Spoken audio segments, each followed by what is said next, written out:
guys, welcome back to the channel. If you've been keeping up with the socials, you'll know that we have an addition to the household. This is Lyra.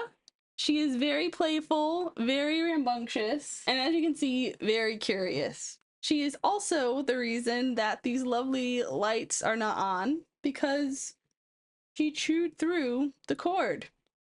It wasn't plugged in. I don't keep those plugged in, but she did chew through the cord, so we will not have lights today. She will probably be joining us for our rant about the new Fantastic Four movie. Now, the Fantastic Four movies don't have the best of reputations. Most of them are like okay, but they're not great, right? They're not fantastic.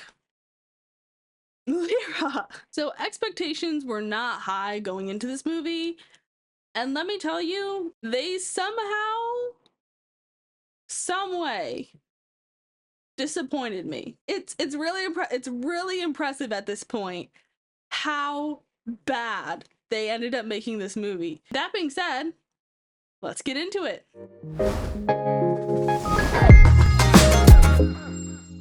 First, let's go over our characters. We have Mr. Incredible. Wait, no, wrong guy. First up, we have Mr. Fantastic. He's played by Pedro Pascal. He's super smart, and that's about all we know.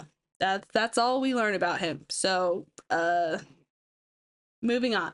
We have Mrs. Fantastic. I actually don't know if these are their names, but I'm going with it. She can turn invisible, and she also has this like force field ability. Other than that, she's pregnant for like half of the movie, and that's really all we know about her. So, moving on. Next, we have Johnny. He has fire powers. He has really poorly bleached hair. He's the fun / witty, sarcastic character. He's not the smartest. We don't actually know that he's not the smartest, but it's implied that he's not the smartest. He really likes girls in space. That's all we know about him. Mr. Rock Fantastic, Fantastic Rock, the Fantastic Rock, the Boulder Man. He's a rock, and he's a chef, sort of. And that's really all we know about him. All right, well, now that we know our characters, who they are and what they do and who they love and why, let's get right into that story, because that's what we're here to talk about. Also, if you see me carrying a stick, it's a cat toy. I'm distracting Lyra. So the movie starts out by literally saying, you know the backstory, you know these guys, you know what happens, and then proceeds to take like 5 to 8 minutes and re-explain their backstory, because it thought we forgot in the last 5 seconds since they said you know. Because we do. We all know the story. 4 brave astronauts head up into space, come back forever changed. Encountered a cosmic storm that altered our DNA. We came back with anomalies. I suppose it could be argued, well, what if someone doesn't know their backstory? Well, sort of like the 3rd time you reboot Spider-Man. If they don't know by now, you're out of luck. I'm sorry. It's over for you. However, we do learn through this backstory that these 4 are basically regarded more or less as like really high profile celebrities / gods. They became our leaders. Sue Storm brokers peace deal with Harvey Moleman Elder. We've come together today to form a new charter. All participating countries agree to dismantle their armed forces. They are the very best of us. Because they can do no wrong. Everyone in the world, literally everyone in the world loves them. They've stopped wars. They've basically ended crime. They're it. They are it. Countdown continues as the Fantastic Four prepare to welcome a new member. Street bookies are putting the odds of a girl at 4 to 5. Will the baby be born with superpowers? Now, as I mentioned, Mrs. Fantastic is pregnant, so the whole world becomes obsessed with this baby. What gender is it gonna be? What's it gonna look like? What's its name gonna be? Every news channel, every gossip channel, everyone is talking about this baby for 9 months. Mr. and Mrs. Fantastic are really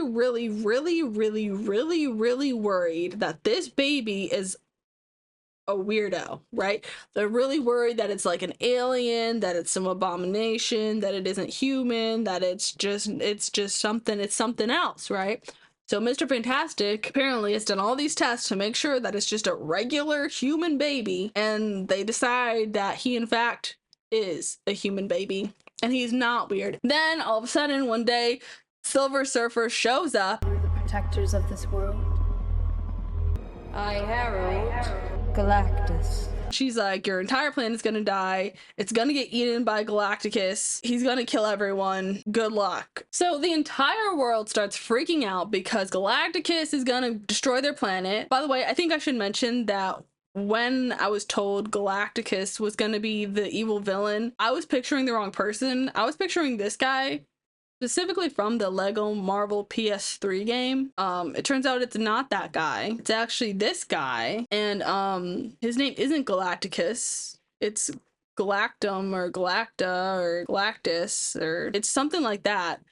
But that guy sounds really awesome and really dangerous, and I don't think the Fantastic Four could actually defeat him. So I'm gonna say that the guy in this movie isn't Galacticus, it's Galacticus, the other guy's cousin, and this guy isn't as cool or good or evil. He's just hungry. So Fantastic Four immediately is like, all right, obviously we have to stop our planet from being destroyed. So what are we gonna do?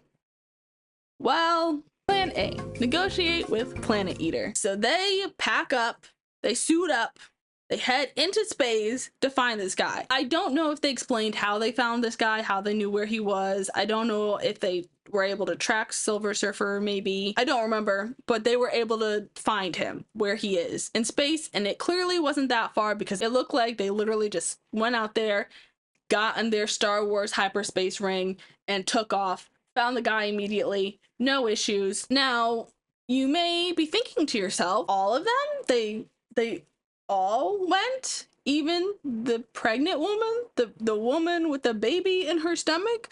A very fragile baby that is being developed currently? Yes, they got her a pregnant woman's spacesuit, and they strapped her into the spaceship and they sent her off into space. Now, I'm not a doctor, but it occurs to me that women, when they're pregnant, shouldn't be on their feet for long periods of time, shouldn't be doing strenuous activities, need to be taking it easy, you know, make sure that them and their baby are safe and healthy and not, you know, rattling around in a spaceship for hours.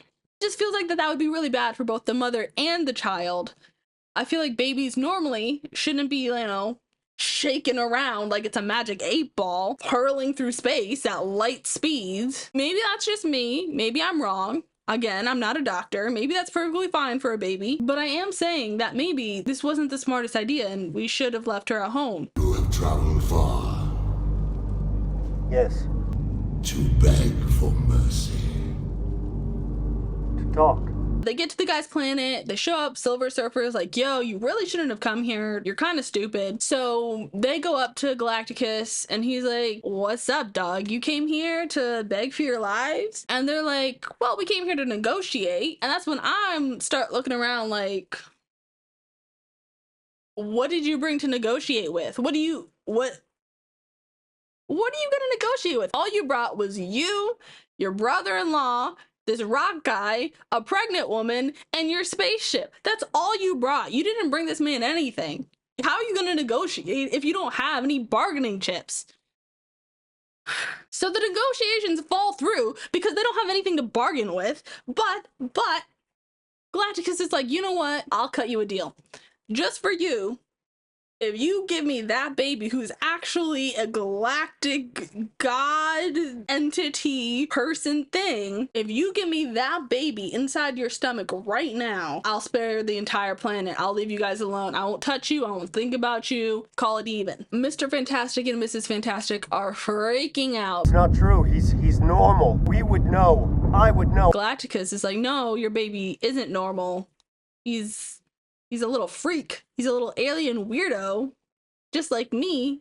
and he's actually going to become me, so give him up. You will not have our planet, and you will never have our son! And they bolt, right? Like, they get out of there. And there's this whole convoluted chase scene where Silver Surfer is trying to stop them. She's trying to get the baby because Galacticus, with his galactic powers, put her into labor, I guess. Or maybe it was just the stress of having flown in a rocket millions of miles and then faced this like giant, maybe that's what done it, but it's implied that he did it. So she's going into labor. They're trying to escape. Mr. Fantastic is between delivering this baby in space and trying to get them out. And the solution ends up being putting Silver Surfer into a time warp, and they don't get sucked into the time warp because they're the main characters. And they have to deliver this baby in space. Now, again, I'm not a doctor, but I feel like trying to give birth in space would have really, really, really significant challenges that we don't face here on Earth. I feel like, and I could be wrong, that it might be more difficult to push out a baby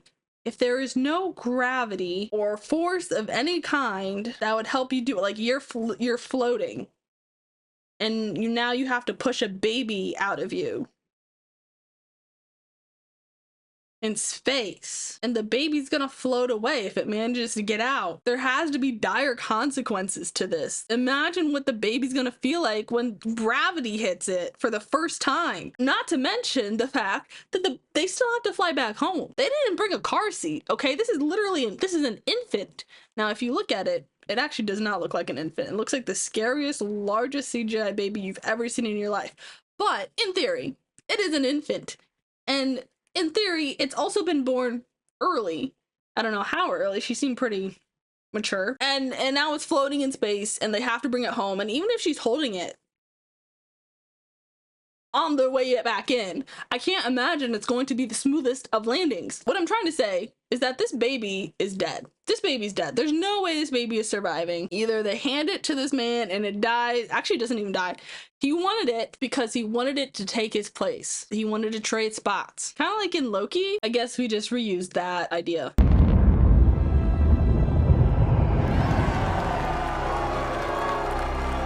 The Fantastic Four get home, and the entirety of New York City is waiting for them. They're waiting to hear that they were successful, that they defeated this Galacticus guy, that the planet saved, and the Fantastic Four are oddly quiet. Mr. Fantastic shuffles forward. I'm sorry, we don't have a prepared statement. Basically, he's like, guys, we failed. We didn't stop him. We can't stop him. It's impossible to stop him. Also, we could have stopped him, but we chose not to. We attempted to negotiate, but Galactus, he asked too high a price. So then everyone's like, whoa. You could have stopped him, and you didn't. Why not? What was he asking? He said, give us your child, and I will spare the Earth. We said no, obviously. Obviously! On one hand, I understand why they don't want to give them their baby. One, it's their baby. Two, they wanted a child for a long time. That was literally the first thing that was established in this movie, was that Mrs. Fantastic was pregnant, and they've wanted a baby for a long time but haven't been able to have one, so it's a miracle that they're having one now because they weren't even trying. Totally understand that. On the other hand, they have not shown, like, any real parental love or care towards this child at all. Like, I kid you not, the only person who was putting in any effort and preparing for this child's arrival was the robot. I love this robot. This robot had the most personality out of anyone in this entire movie. He was the only one putting in any effort, and everyone was getting annoyed with him. It was like played off for comedy. Everyone was like, oh, these baby measures. Oh, this is so annoying. Robot, I can't believe that you did this in preparation for the baby. Oh, well, it needed to be done and no one else was doing it. I don't think they actually care about this baby. I think they like a baby in concept. Just like I don't think they actually like each other. These people have no chemistry whatsoever. Part of it's the actors, I'm sure, but these characters have no chemistry. No one in this show has chemistry, but those two especially have negative chemistry. Okay? Negative chemistry. Now, everyone's in an uproar. Everyone's upset. What do you mean you didn't sacrifice your only son so that you could save the entire planet. And they're like, well, what do you mean? Like, we're not going to give him up. We'll all just die. Are we safe? Are we safe? I don't know. No, you know. You know. We're not safe. We're not. We are in danger. We are in imminent danger because of you guys. So now the entire world hates them. The entire world despises these guys because they aren't going to give up their only child to save the entire world. People are rioting. People are protesting. The news outlets are trashing these guys. I was waiting for someone to storm their building and just start like smashing stuff. But that doesn't happen because Mrs. Fantastic, with her baby child, walks into a very angry crowd of protesters, holds up the baby, and is like, this is the baby you want us to sacrifice. He's a baby, and he's my baby. And I'm not going to give up my baby because you want me to give up my baby to evil man who's going to eat our planet. So I suggest you all get off your high horses, stop crowding the street in front of our house, and work together to figure out a plan. All right, go say goodbye to your loved ones or something. I don't know, just stop bothering us and this baby because he's my baby and I'm not giving you my baby. I will not sacrifice my child for this world, but I will not sacrifice this world for my child. And everyone was like, yeah, you know what, you're right. I guess we'll go home and stop complaining about you putting our entire world in danger. So that fixed that. Plan B, move the Earth. So their next plan to stop Galacticus from eating the world is to teleport the Earth out of its place in space and time and transport it somewhere else. Millions of years away. Now, if you're thinking that that sounds like a bad idea, yeah, I feel like that would be most people's reaction to that idea. Everyone was like, yeah, that's a good idea. Let's all work together to get that done. So the entire world jumps on this idea and they start building these things, like these little like antenna structures all over the world so that they can teleport the Earth somewhere else. Now, I'm not a scientist. I'm not an astronomer. I don't work for NASA. I don't know anyone who works for NASA. I am not going to be the lead authority on if this is feasible, but I'm just going to give you some facts. I'm going to give you what I do know from my regular old 12-year education plus 4-year college plus 25 years of life experience knowledge, right? This is what I'm gonna give you right now. The Earth is a very unique planet. Now, I understand that in this universe, it's maybe less unique because there's other planets that have life forms, but if we're talking about just grounded science right now, it's very unique because it has the presence of something called water. Now, water is what basically keeps the entire Earth alive, right? We need it. We're made up of 70% water. Most living things are made up of a lot of water. We have to drink water. Water is in the air in the form of clouds. It's in the oceans. We are alive because of water. And that's what makes our planet especially unique. Now, obviously there's other factors, and the only reason we have liquid water is because we are perfectly placed relative to the sun. We are not too close so that we burn up. We are not so far away that we freeze. We are in a perfect spot. So if we move the Earth, everyone dies. Problem 1, no moon. If we move the Earth, right, we build these little antennas and we teleport the Earth somewhere else, we're missing the moon. Now, the moon is actually pretty important for a lot of reasons, but you know, just a few off the top of my head. It does help with the tides, the gravity of the moon. It helps change the tides and all that. If the tides stopped, a lot of coastal regions are going to suffer because all that nutrients that the waves and all that stuff kicks up, gone. So those are going to die, which means anyone and any living thing that relies on those ecosystems is going to die. Also, there's going to be no light in the night sky. And most egregious of all, the moon is what holds the Earth's tilt in place. So if we don't have our moon, it could start tilting a lot more wildly, which means we are going to get really terrible seasons. We could get floods, fires, all of this because the earth is going to get too hot or too cold in regions that it's not supposed to get those. Or it could just not tilt, and then we just wouldn't have seasons. We would just get the same thing all year round because it wouldn't do the thing. Those are more long-term effects. The last one is more of a long-term effect. However, the reason we're moving the Earth is so Galacticus can't find us, and it would take him millions of years to find us. So we're gonna get there. All that being said, let's assume that they thought of that and they're bringing the moon with us. Problem solved. Problem 2. Other planets. The Earth and the moon are not the only things in the solar system.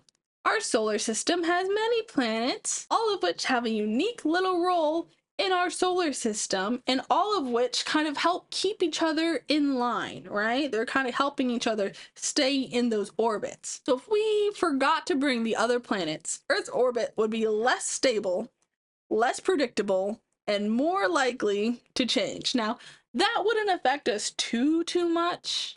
According to some very brief and light research, it wouldn't really affect us that much, but it would change the year cycle and all that stuff. Like, all of that would likely change and shift. So not great still, not great, but whatever. Not to mention that we would leave behind all the stars and constellations that we know. Like, we would have to rechart everything. It would be kind of interesting, like, scientifically, like, oh my god, what's this region of the world like? But also, like, it'd be kind of sad. Like, I like my constellations. Problem 3, the sun. So remember when I mentioned that the only reason the Earth can sustain life is because of water, specifically liquid water, and that's only the case because we are the perfect distance from the sun. So imagine my surprise and shock and horror when we're suggesting to move the Earth and we're not bringing the sun with us. That being said, in their little diagram, when they were proposing this idea, they did show that the Earth and the moon were going to be teleported. So that's great. That solves one issue, sort of. And they also showed that they were going to teleport us next to a different yellow sun. It is unclear if this yellow sun has any planets around it, orbiting it, because if it does, we are going to mess up all that. It's also obviously unclear whether this yellow sun star is bigger or smaller than ours, because that would, I imagine, change some things. And it is also unclear how we are going to get ourselves the perfect distance away from this star. And if we do just throw ourselves there, if it's gonna orbit like it should. There's no telling. What if we miscalculate and we're too close and we get sucked into the gravity and explode and everyone dies? What if we're too far away and we just freeze? What if there's another planet there orbiting, doing its little thing, and we just smash into them? Or we collide, or we're going the wrong way? There's so many things that could go wrong. Problem 4, everything else. Even if there's a yellow sun there, even if it's the perfect yellow sun, it's the perfect yellow sun, and we just appear. Can't imagine that would go well. I can only imagine the devastating effects of our solar system losing such large masses as the Earth and our moon in a blink of an eye. I can only imagine the effects on the other planets, on everything around us. Imagine this giant mass just disappears. On top of the fact that all of a sudden a giant mass that wasn't there 2 seconds ago, boom, appears somewhere else where it's not supposed to be. I can only imagine that wouldn't be good, that would be bad, that it would have negative effects on space and time. But guess what? None of that, nothing I just said even matters. None of it matters. You know why none of it matters? Because we saw how this little transporting contraption works towards the beginning of the movie. We saw it. It had one little antenna contraption here and one little antenna contraption here, and we teleported a little egg from one to the other.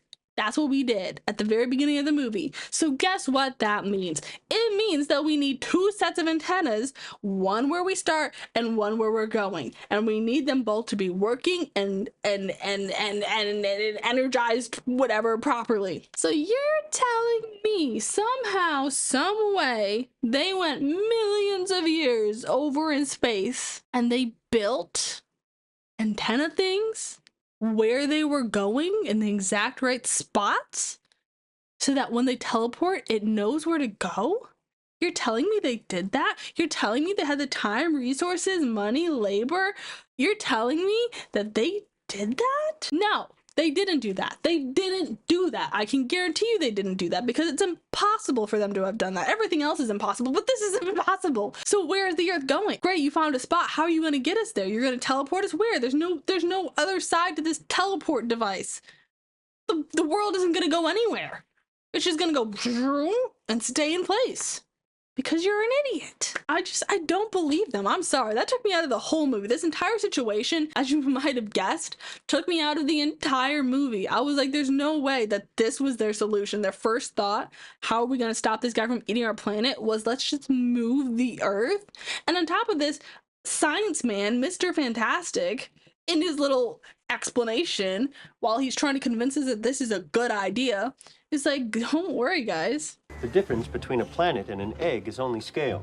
What is he talking about? Who put him in charge of anything, for crying out loud? He belongs in prison. Or at least like 3rd grade or something to learn about space. Fortunately for everyone, none of it matters. Not a single thing I just said matters. You know why it doesn't matter? You know why? Because Silver Surfer flies down. She got out of her little time warp, and she flies down and she destroys all but one of the towers so that they can't teleport anyway. Plan C. Use the baby as bait. First, I need to break the news to you that they named their baby Franklin. Like the turtle. Or the founding father. And I had to break that to you early.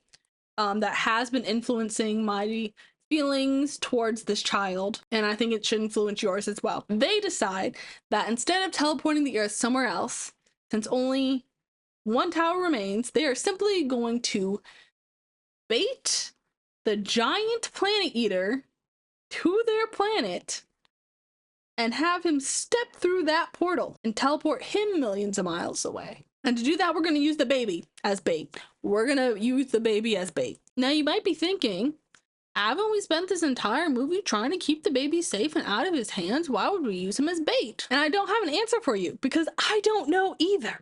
The baby is sitting there as bait, and Galacticus comes down. He's like, boom, boom, boom. Oh my God, the baby, a treat. Boom, boom, boom, boom. Walks over. He goes to grab it. As he's walking over, they decide to swap it out. They decide that they're going to swap it out. They're going to just play a little misdirection, swap out the baby carrier for one that doesn't have the baby in it, put the baby in the tower behind the little antenna thing that's going to zap this man a million years away. So Galacticus realizes the baby is there by scanning everything and being like, oh, baby, special alien weirdo baby, let me go grab that. And then as he gets closer, he sees all the Fantastic Four just kind of like bopping around, and he's like, this is weird. Scan again, baby's not there. Huh, where's baby? Scan. Oh, it's right there behind. It's right there. It's right behind where the baby was. Protected by the robot. So naturally he goes to go get that baby, and the Fantastic Four are like, oh no, he saw through our plan. Literally. They're all rushing, they're trying to stop him, but they can't stop him because they're pathetic compared to this giant Galactus guy man with magic powers. So they're all trying to stop him. They're all failing. Mr. Fantastic gets stretched like a taffy.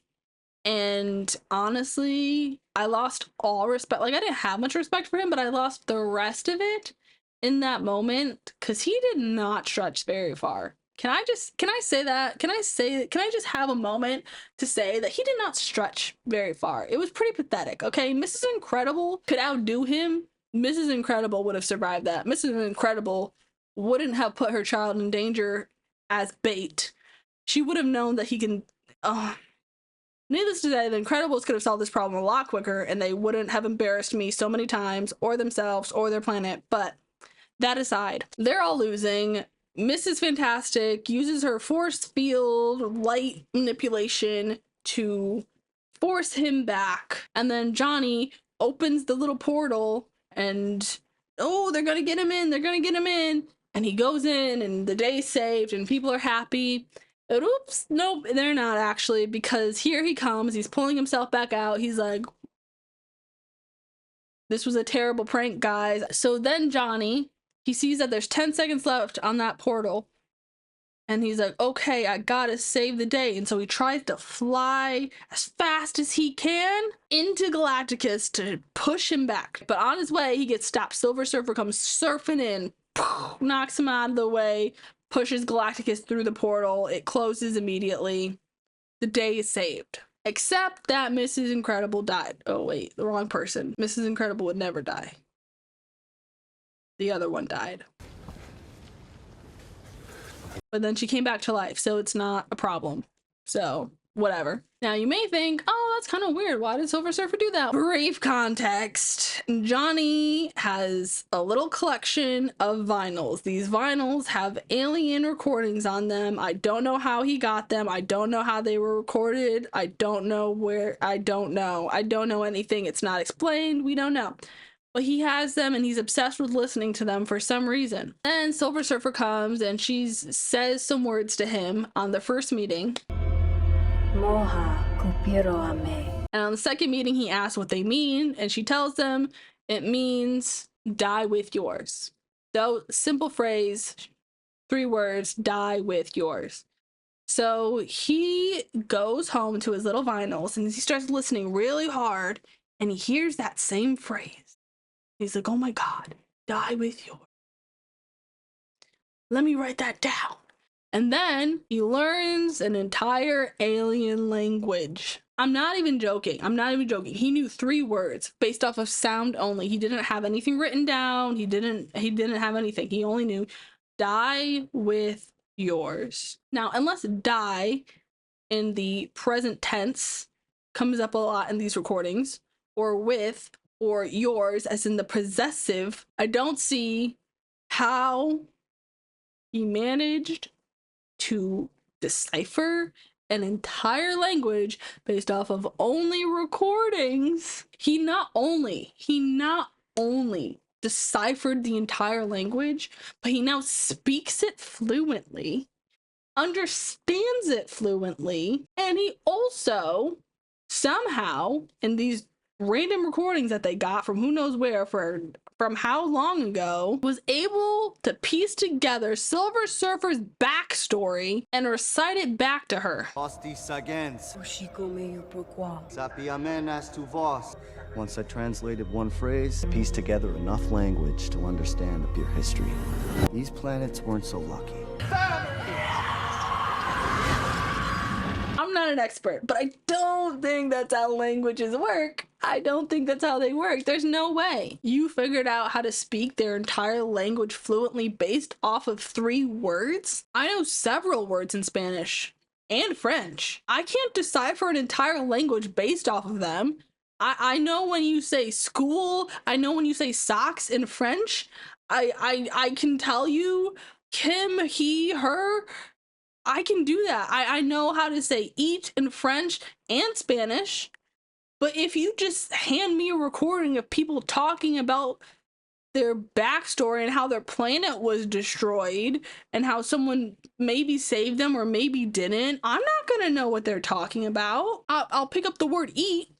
He ate the planet, or he's going to eat the planet. I wouldn't get he's going to eat, probably, because that's a different conjugation. Unless they said he eat planet, I don't even know if I would get planet. He eats the, and then I'd have to Google it. He doesn't even have Google. He literally called it the Rosetta Stone. He Rosetta Stoned it. Dog. And on top of that, he's not supposed to be the smart one. He's not the really brainiac smart one. Which is weird because he figured out this whole language thing and Mr. Fantastic couldn't remember the difference between a planet and an egg. So, messed that up. So as you may have gathered, I wasn't terribly impressed with the movie. The characters were absolutely boring and terrible. I don't know anything about them really besides very surface level stuff. And half of those things they told us and didn't show us. So I don't even believe them. The premise was not good. You're sticking these 4 little, like, Spider-Man level heroes up against Galacticus, this really giant, evil, magical alien being. They were never gonna win. They were never going to win. The reason the movie was so bad was because that's a terrible idea and they were never going to win. If this was like an Avengers movie and like they had fought multiple threats up to this point, gained powers, gained allies, gained whatever, that's fine. That's fine. At that point, you know, you have to go big or go home. They didn't have to do this for the first movie. They could have picked a reasonable villain. And no, we decided to fight the biggest, baddest guy we could think of. And they weren't going to win that fight, which is why the only solutions we could come up with were move the entire Earth, use baby as bait, and negotiate with literally 0 cents in our pocket. On top of that, the execution was bad. Literally, the acting was so bad. I don't know what it was about this movie. I don't know if they didn't pay the actors. I don't know if they hated each other. I don't know if they hated the director. I don't know if they hated the production. I don't know if they hated the script. I don't know what they hated. I don't know what they hated, but they hated something because it was so bad. I've never in my life thought Pedro Pascal was a poor actor, but boy, oh boy, I don't think he's a bad actor. But he was bad at acting in this. It was bad. All of it was bad. Also, I'm guessing it was the script's fault, but they kept having him say things really strangely. Like he enunciated and he said every word very carefully, and it sounded so weird the way he was talking. It wasn't natural, and no one else in the world was talking like that. And so it was like, what are you doing, bro? Stop. If it was his choice or if it was the script's choice, it doesn't really matter. I'm guessing they made that choice to make him sound smart. Oh, he's smart, so he talks very sophisticatedly and all this and that. Ha ha ha. Except it just came off as weird because he didn't come off as smart because he kept saying and doing dumb things. You know, they say that a character can only be as smart as the writer writing the character. And that's all I'm gonna say on that. The CGI was bad. This is my favorite bit of CGI, was these CGI legs kicking off CGI pants in space when she's about to have her baby. It wasn't really necessary. We didn't need that shot, but we got it. And because all of it was so bad, the stakes were non-existent.